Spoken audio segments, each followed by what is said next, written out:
Ja, lej, to je bila neverjetno nepozabna izkušnja, ki se zgodi samo enkrat v življenju.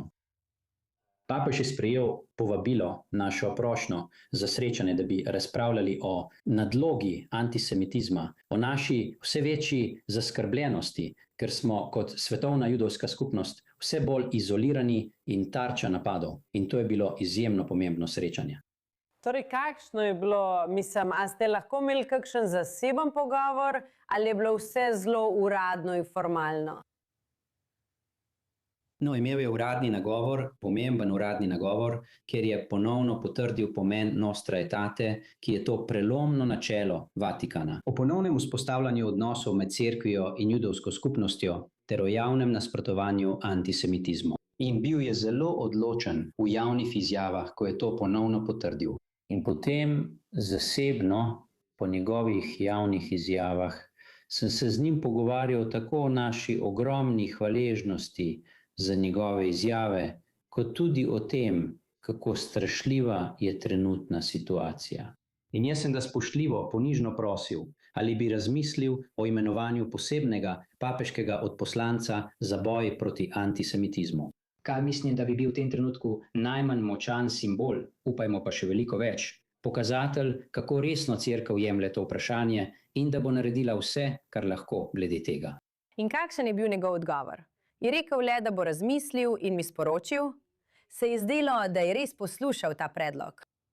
Jasno je poslušal in očitno je slišal, samo priznal je dejstvo, da sem podal prošnjo. Ni rekel ne eno, ne drugo, vendar smo optimistični in nameravamo nadaljevati tudi po tem obisku ter narediti, kar lahko, tako v Vatikanu kot z nadškofijo New Yorka, da to premaknemo naprej. In veste, glede na vse to ni ravno odnos z dolgo tradicijo, če pogledamo stoletja nazaj.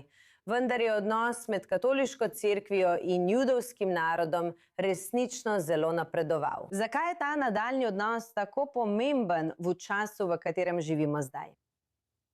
No, najprej, eden naših najbližjih lokalnih partnerjev pri delu, ki ga opravljamo za podporo najbolj ranljivim v naši skupnosti, so katoliške dobrodelne organizacije. Imamo že 10-letno izjemno cenjeno partnerstvo. Mislim, da je bilo tako in potem je papež dejansko o tem govoril v svojih javnih nastopih ter o tesni povezanosti med nami in katoliškimi dobrodelnimi organizacijami.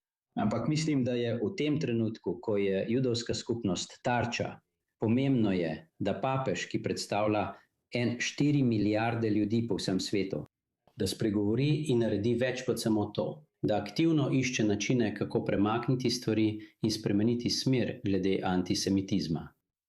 Prav tako, mislim, bila si na čelu kar nekaj časa, veš, več kot 10 let, videla si vse, od covida do obdobja po 7. oktobru. In potem smo imeli še volitve Mamadani in vse ostalo. Torej si v svojem mandatu doživela veliko. Kakšne so tvoje modre besede za osebo, ki bo stopila v te čevlje?